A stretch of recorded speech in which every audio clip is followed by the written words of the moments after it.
Hello, and welcome to the webinar Status and Outcomes of the new EU Regulations for Biostimulants with David Gale. This webinar will last approximately 30 minutes with 10 to 15 minutes for questions at the end. If you do have a question, please post these in the question box and I will pass them on to David to be answered at the end of the presentation. I hope you enjoy this webinar, and now it's over to you, David. That's lovely, lovely. Thank you, Oliver, for the introduction. Quite a mouthful today. Status and outcomes of the new EU regulations for biostimulants. So thanks to ATI for sponsoring this webinar. And this is part of a training piece that I have put together for ATI some 3 or 4 months ago now. So there are a few little updates and I guess one quite significant stop press in the last 2 weeks in terms of the subject for this. So hope you're going to enjoy the next 30 minutes or so. And as Oliver said, any questions, do post them. But also at the end of this, I've put my work email address, and any questions that you don't want to post at the time that occurs to you afterwards, I'll do my very best to answer them if you write to me. So first of all, just a little bit about myself. I'm a UK agricultural botany graduate, and I've worked in the horticultural industry for more than 35 years now, both in research and commercial environments. I've worked in Europe and abroad on both practical and theoretical projects that touch on the existing and the developing biostimulant market. And in fact, my honours thesis was on rhizobacteria, so that was back in 1983, which tells you something about my age. I've got a particular specialism in the fertilizer regulations, which is obviously appropriate because this is the new EU fertilizing materials regulations, which are obviously going to incorporate biostimulants.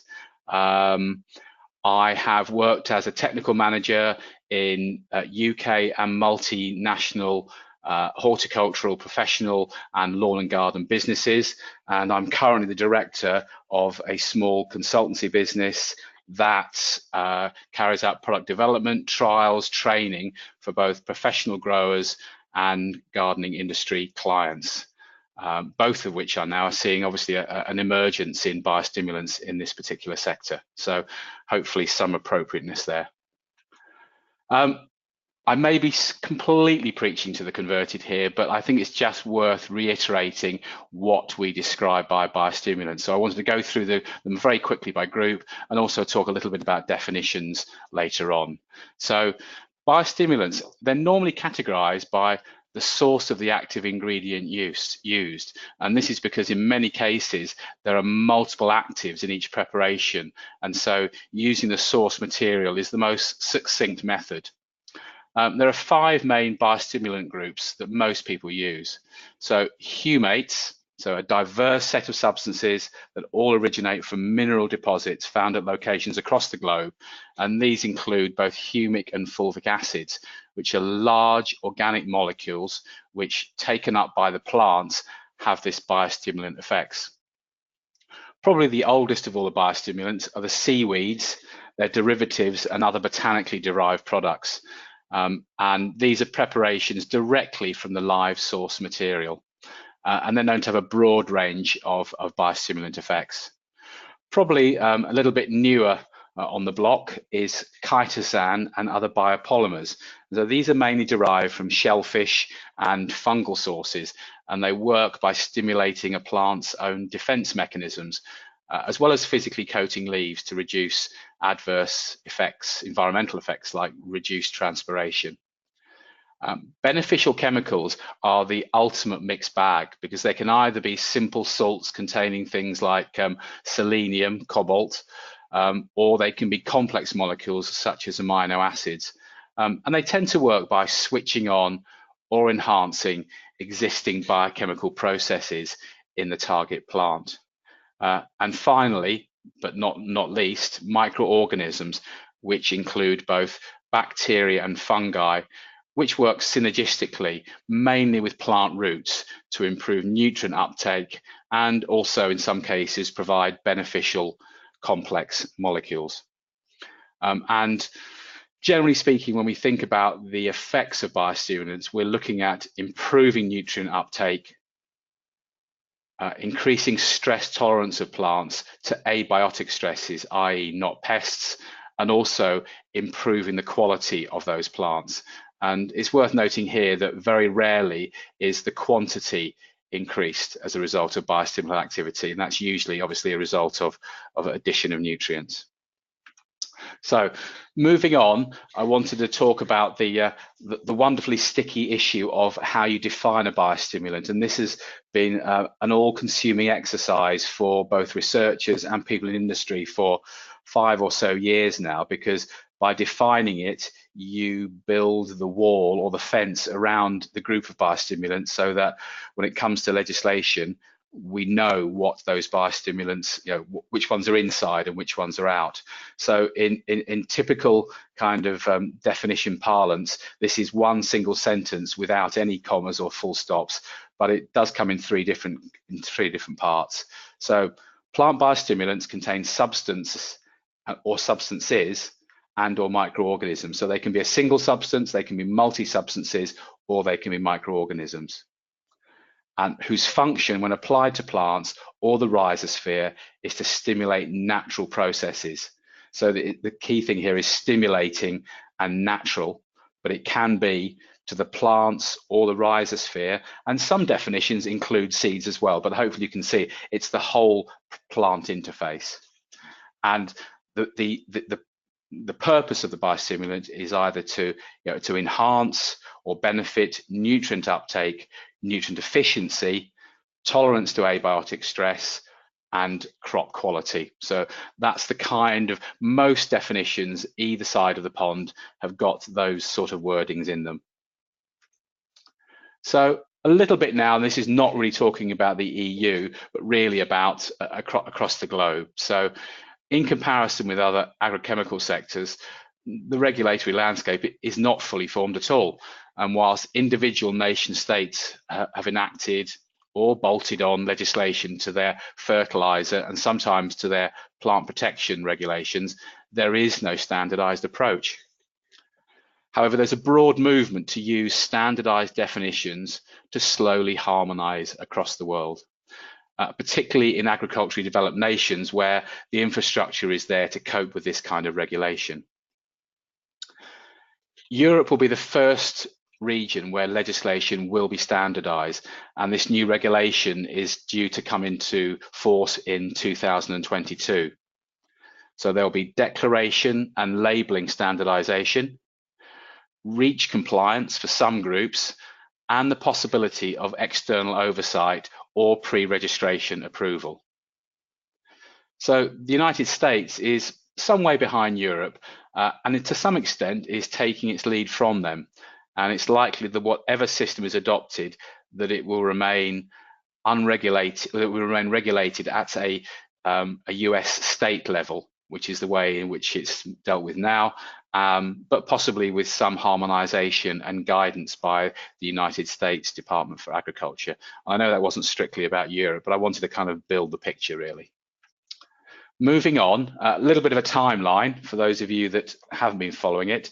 So although biostimulants go back a lot further than that, in terms of regulation, the journey really starts in '75 with the first fertilizer directive in what was then known as the EC, in the European continent. And then in the intervening 20 odd years, up to 2003, there have been various iterations of the fertilizer regulation, leading to the one that's current at the moment, so the 2003 version. And then follows what is effectively a 15-year period at which, at various points, different countries have either added or bolted on legislation which describes and controls biostimulants within their nation states. So you can see various countries there, and we will mention those quickly a little bit later on. And that brings us to 2016 with the proposal of the CE marked fertilizing products regulation. So this has been proposed by the European Union, and from that proposal document, the legislation has passed into what is known as the trialogue process. So trialogue, 3 people involved in that particular process. And in this case, it's the EU Parliament, the EU Council, and the Commission. So this is largely a process behind closed doors, though lobbying groups such as EBIC, the European Biostimulants Industry Council, have been involved in this, and a bit more of an update on that in just a few minutes' time. And so that process is coming to an end with a view to having a new EU directive by 2022.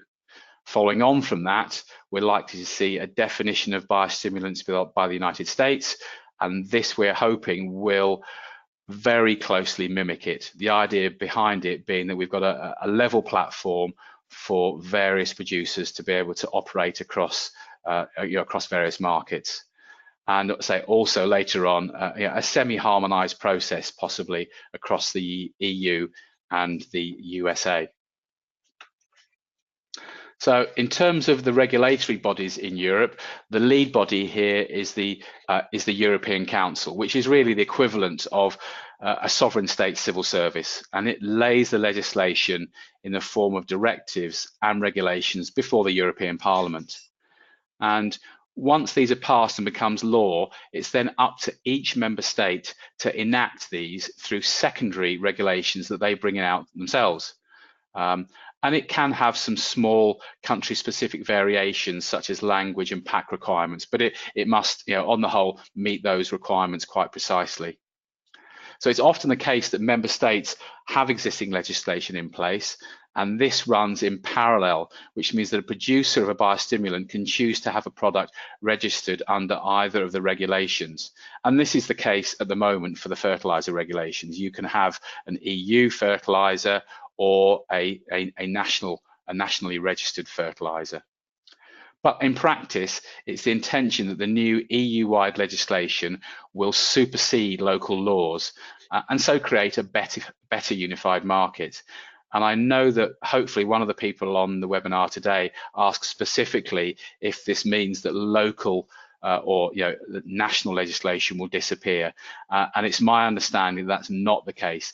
For the foreseeable future, these two forms of legislation will run in parallel, because you can imagine at the moment there are many products on the market that meet national legislation but not the proposed new EU legislation, and so it would be unfair to have those products have to reapply. So that's the kind of the situation at the moment, and the proposed legislation is titled the CE Marked Fertilizing Products and Amending Regulations. I hope you can all remember that in your sleep tonight. A little bit of background behind why all this has come about, both, if you like, internal within the EU and external. So the EU has produced a document called the New Circular Economy Package, which is largely about the environment, and it's largely about having economies, industries which are self-sustaining. So the bit in there which I think relates to what we're talking about today is this statement. So it creates new market opportunities for innovative companies while at the same time reducing waste, energy consumption and environmental damage. And specifically, the EU put a proposal together, which was the proposal that goes into the trialogue process.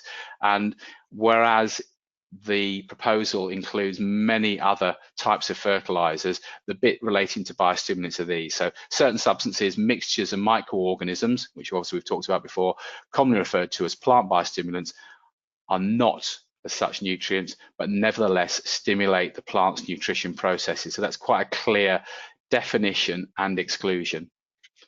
But where such products aim solely at improving the plant's nutrient use, efficiency, tolerance to abiotic stress, or crop quality trait. So here, again, it's within the definition, it's restating what a plant biostimulant is. So they are by nature more similar to fertilizing products than to most categories of plant protection products.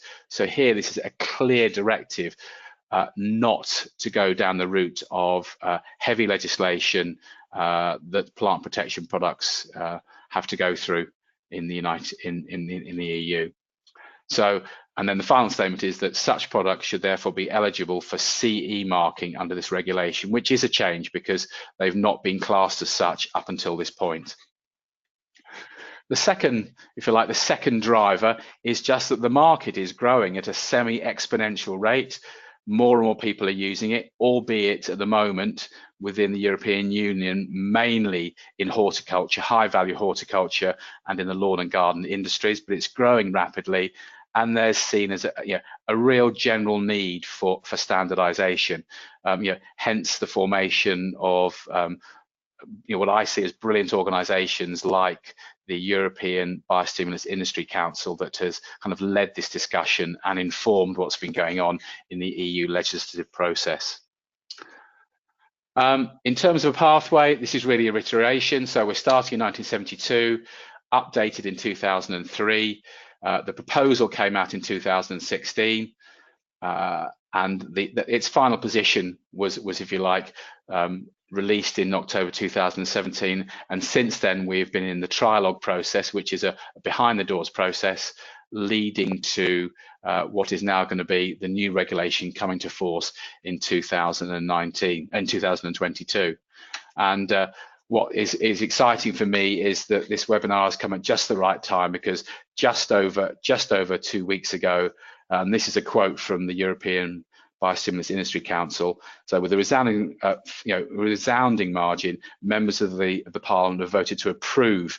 All right, it's a compromise, but they've approved these new regulations, and it's a big step forward again within their circular package. So we actually have moved out of the trilogue phase, but now there is the nitty-gritty of actually writing the regulation, defining standards, etc., etc.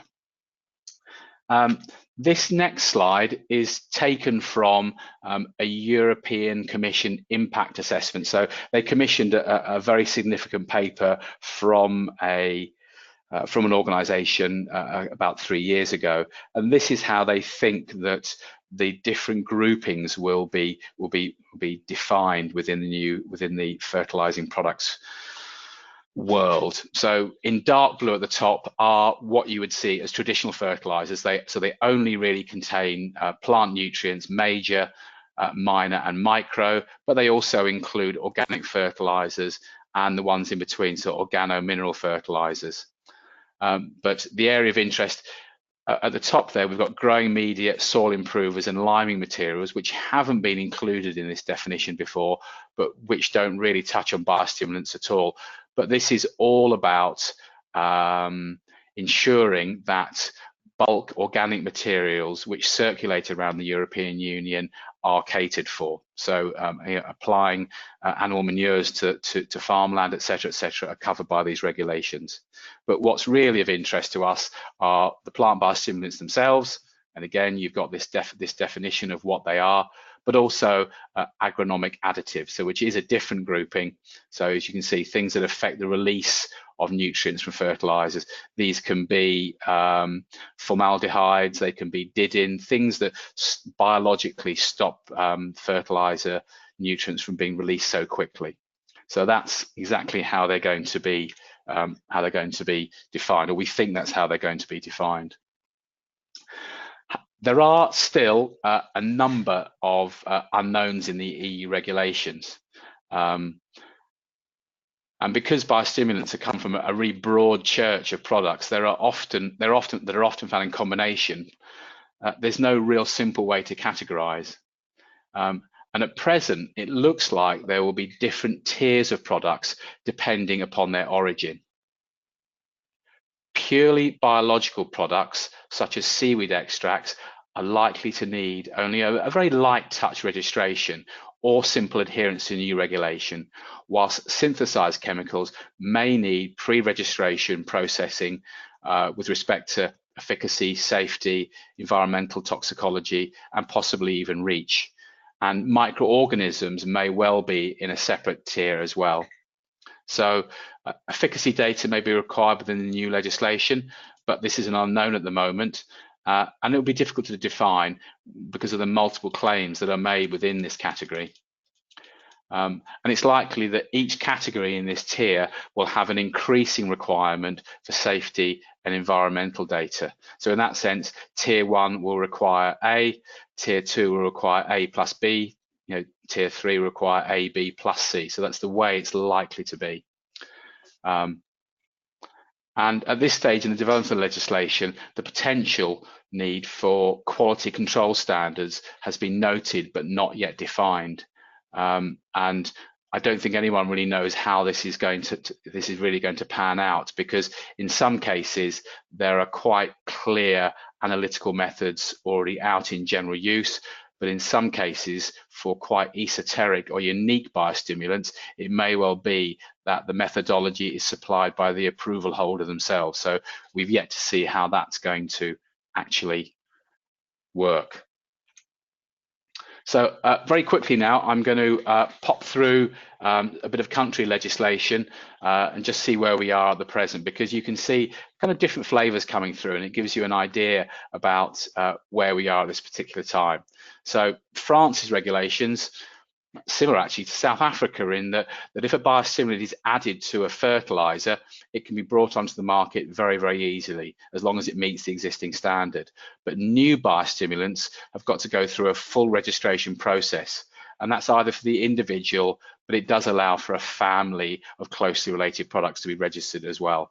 And the costs there are relatively low, circa kind of €6,000, something like that. In Hungary, full registration again only applies if it's a standalone product, so it can be, biostimulants can be incorporated into existing fertilizers. But in this country, they're defined as a plant conditioner preparation.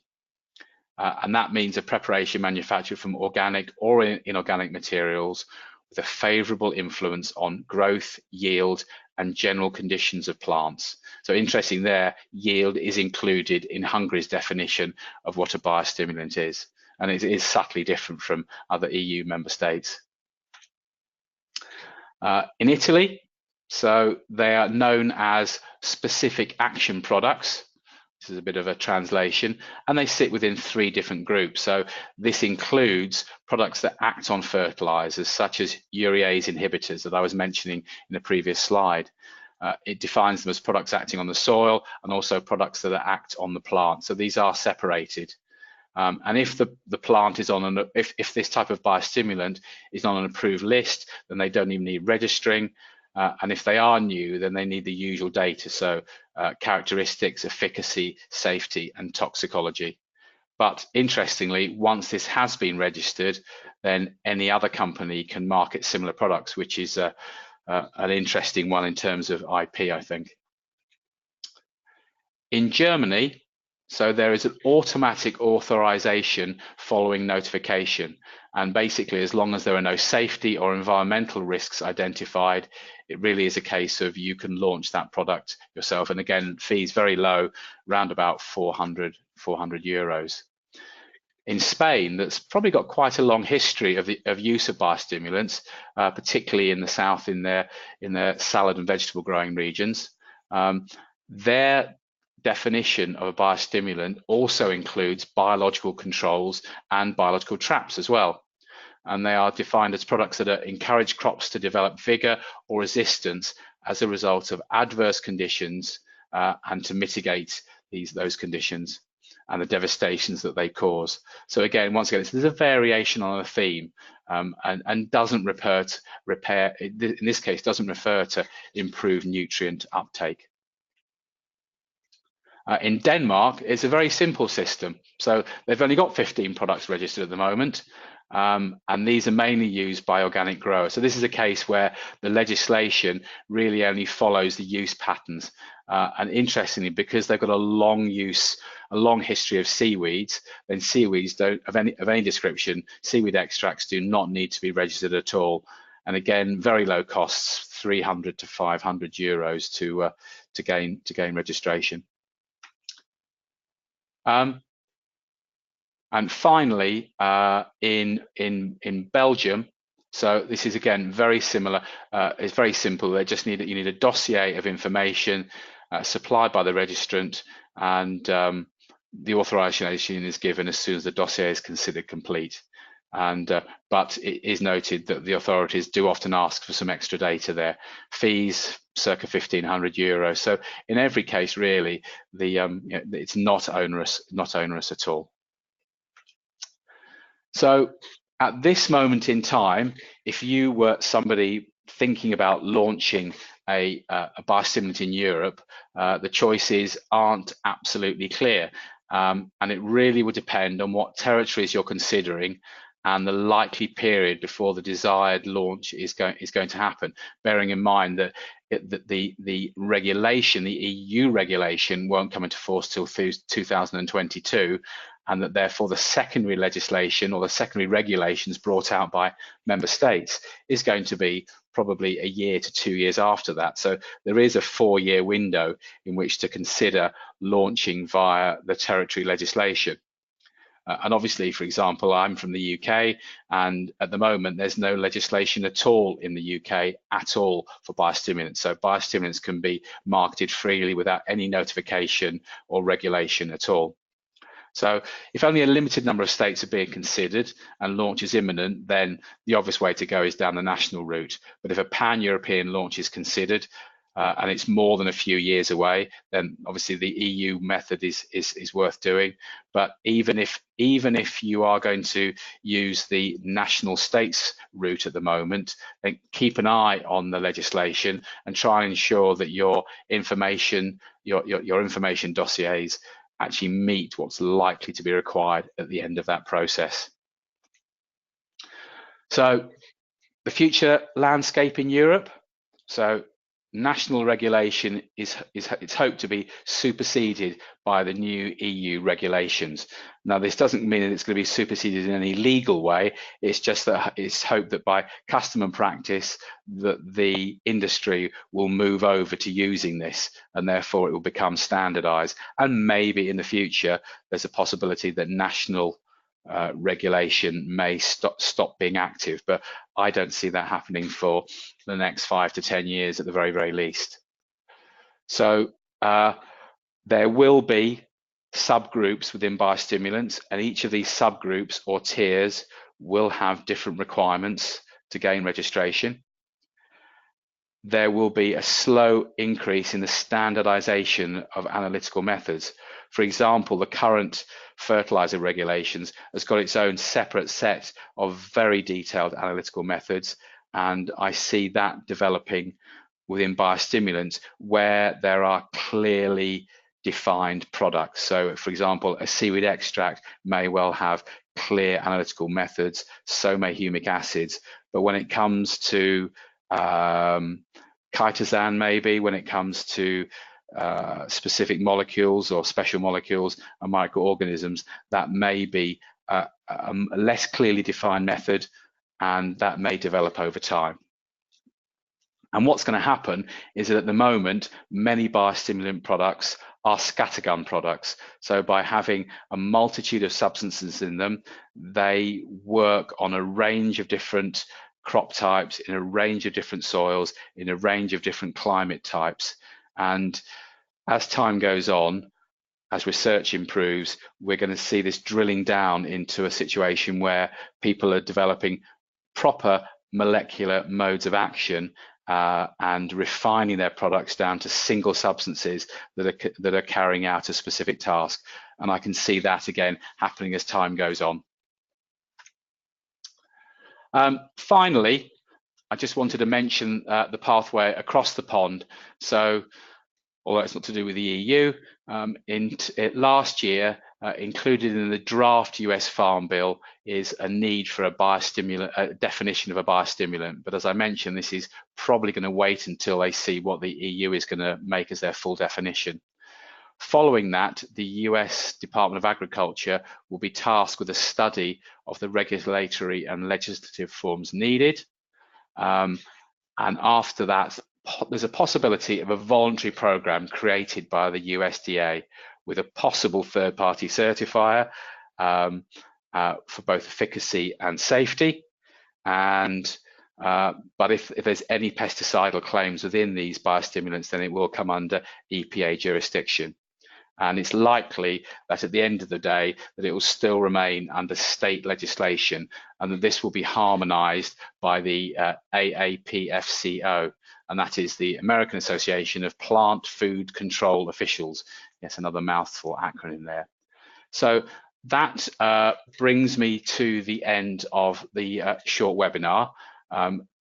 and it kind of describes, you know, where we are at the moment. It'd be lovely to have a lot more information, and I'm sure that's going to come clear over the next year or two. As you can see, I've left my email on the screen, and anyone that wishes to either comment or come back with any questions, I'll do my best to help. And I hope you've enjoyed the webinar, and I hope that there are going to be some questions coming up in just a while. So, and I have had some questions. So I've got a question here that says, where do you see plant growth regulators within the scope of the EU regulations? So obviously a plant growth regulator is never going to be classed as a biostimulant in itself, but biostimulants that contain products that do have plant growth regulation will be allowed. So, for example, seaweeds are quite often are known to have IBA, auxin, gibberellic acid type activity, and those are going to be included in there. Somebody also has asked, how do you expect the regulation of consortia of microorganisms to go? So this is an interesting topic at the moment, because by the term consortia, I'm assuming by groups of microorganisms put on the market to as a plant biostimulant. So they are clearly included in the EU legislation. The European Union is very happy to see these in there, but what they would like to see, wherever possible, is clear definition of these microorganisms, you know, by serotype, as it were, by some sort of biological markers, so that people can see exactly what they are. But there is an understanding that in many cases that large groupings of microorganism types under one heading are still the way in which microorganisms are marketed at the moment, and that is likely to be included in that. So there's a hope that it's going to be more clearly defined at a molecular level, at a DNA level, but there is an understanding that at the moment most of the products that are out there are mixtures of. And I've had another question here, which is, who is the organism which is defining the requirements for registration within the new regulation? So the organism is the European Council. So they are the ones that have put the proposal to the Parliament. And now that it has that has come out of the trilogue process, it goes back to the European Council, who now will work on the actual wording of it. And within that, there will be where for a particular tier of product there is a need for registration. It's my understanding that that will be defined in that regulation, and therefore that regulation will then move down to the national state secondary regulation. If it wasn't in there, it's likely that some countries would choose not to have registration, but that registration, if required, is likely to be pan-European. I hope that does answer your question. So I'm not sure if there are any other questions. Bear in mind that those questions are off the top of my head. If you've got any further ones that you'd like a rather more considered answer, then please do email me directly. I'll be happy to help. It's been an interesting 6 months going through this whole process of writing a significant training piece, largely because the information out there is, you're probably aware, is very disparate. And albeit there are a few experts out there, there's no one single body of knowledge, and that is both frustrating and exciting. So I've not got any more questions at the moment, so I'm probably going to ask Oliver to bring the webinar to a close, but you, as I said, you have other ways of getting. Hi, David. There was just a couple more questions, and I can read them out to you. Okay. There is one here. Is there not a positive list of microorganisms or fungi so far in the EU amending proposed regulation, where there may be different and several more in national legislation? How would it be possible to notify a new species? Okay, yeah, so I have seen that now. It has appeared here in front of me. Okay, fantastic. Yeah, that's fine. I am not really in a position to answer that directly off the top of my head. I will happily look at it for whoever. So whoever it is would like to email me afterwards, they welcome to do that. But there, as far as I'm aware, there's no list of exceptions. So as long as a beneficial effect can be proved, then any bacteria or fungi can be specified under these regulations. Okay, thank you, Um, David. Are and I, you happy just to take one more? I've got one more, and I've got one more here, which is what will happen with those substances which give effects on biotic stress, like defence solicitors, when they are not covered by the EU fertiliser regulation anymore. So everything that I've seen, at whatever level, makes it absolutely clear that biostimulants will not include products that give biotic stress relief of any description. And I can understand why that is. It's quite clear that that starts to muddy the waters, and that's why that definition slide was so key, because not including biotic stress specifically does exclude them. And my expertise does not lie in biological controls, but my understanding is that these biological controls will be covered later on under new EU legislation, which may sit somewhere between biostimulants and full plant protection products, because within the circular economy package, there's a clear desire to move away from synthesized plant protection products.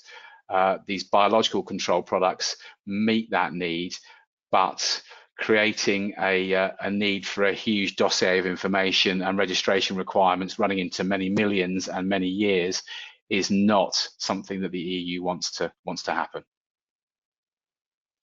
So I think that's really all I can say about that at the moment. Okay, thank you very much for that, David. So I think we will probably end now. So thank you, and thank you for everyone who attended this webinar. We hope you enjoyed it and found it useful. For more information on our courses at ATI, please visit our website www.ati-global.co.uk. And if you do have any more questions for David, just feel free to email him on his address provided. So thank you, and I hope you enjoy the rest of your day. Thank you very much. Thank you. Bye.